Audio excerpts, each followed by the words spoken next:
মাত্র একটি হোটেল বানাতে খরচ $300 মিলিয়নেরও বেশি, তাও আবার আকাশচুম্বী কোনো টাওয়ার নয়, বরং মাটির নিচে 90 মিটার গভীর এক গর্তের মধ্যে। শুনে মনে হতে পারে এটা কোনো মশকরা, কিন্তু এটি চীনের তৈরি অন্যতম ব্যয়বহুল এবং উচ্চাভিলাষী এক প্রজেক্ট। দুবাই বা সিঙ্গাপুরের মতো আকাশের দিকে বিল্ডিং না বানিয়ে চীন এবার চ্যালেঞ্জ জানালো প্রকৃতিকেই। একটি পরিত্যক্ত পাথর খাদ বা কুয়ারি, যার খাড়া পাহাড় আর গভীর জমাপানি, সেটিকেই তারা বানিয়ে ফেলল এক বিলাসবহুল 5 স্টার হোটেল। হোটেলের কিছু অংশ তো পানির নিচেও তৈরি করা হয়েছে, যেখানে শুয়ে শুয়ে আপনি মাছের সাঁতার কাটা দেখতে পারবেন। কিন্তু অসম্ভব এই প্রজেক্টটি চীন কিভাবে সম্ভব করল? চলুন জেনে নেই এই আর্কিটেকচারাল মাস্টারপিস তৈরির পেছনের গল্প।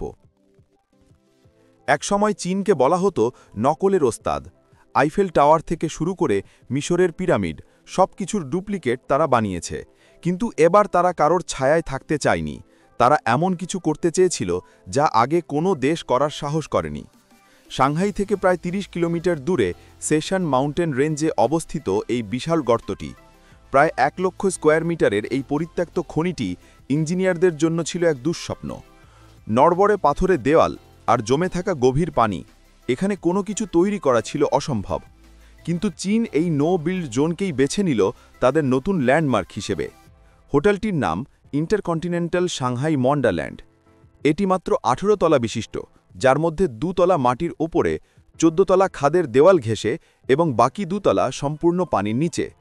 কিন্তু কাজ শুরু করতেই দেখা দিল মহাবিপদ। খাদের দেওয়ালের পাথরগুলো ছিল খুবই নড়বড়ে। ছোট একটা পাথর ধসে পড়লেই পুরো প্রজেক্ট ধ্বংস হয়ে যেতে পারত।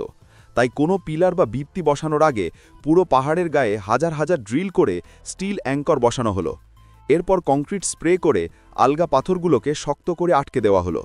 এরপর এলো লজিস্টিক সমস্যা। খাদের নিচে মালপত্র নেওয়ার কোনো রাস্তা ছিল না। সরু একটা জরাজীর্ণ সিঁড়ি দিয়ে ভারী মেশিন নেওয়া অসম্ভব। তাই ইঞ্জিনিয়াররা খাড়া পাহাড়ের গায়েই একটি টেম্পোরারি এলিভেটর বা লিফট সিস্টেম তৈরি করলেন।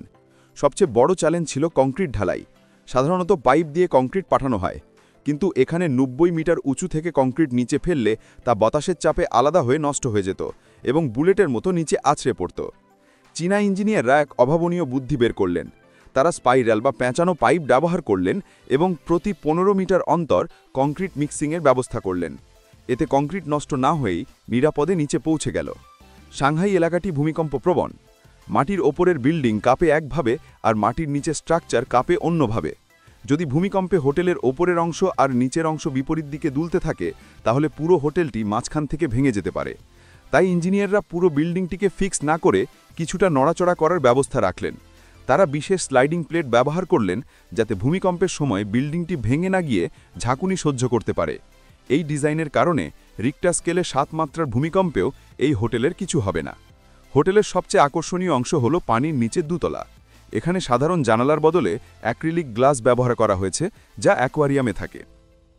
পানির প্রচণ্ড চাপ সহ্য করার জন্য এই গ্লাসগুলোকে বিশেষ স্টিল ফ্রেম এবং শক্তিশালী কংক্রিট দিয়ে সিল করা হয়েছে। কিন্তু সমস্যা এখানেই শেষ নয়। গভীর গর্তে অবস্থিত হওয়ায় বৃষ্টির পানি জমে হোটেলটি ডুবে যাওয়ার ভয় ছিল। তাই এখানে বসানো হয়েছে শক্তিশালী পাম্পিং সিস্টেম। স্মার্ট সেন্সর পানির লেভেল মনিটর করে এবং বিপদসীমার ওপরে গেলেই পাম্পগুলো অটোমেটিক চালু হয় পানি বাইরে বের করে দেয়।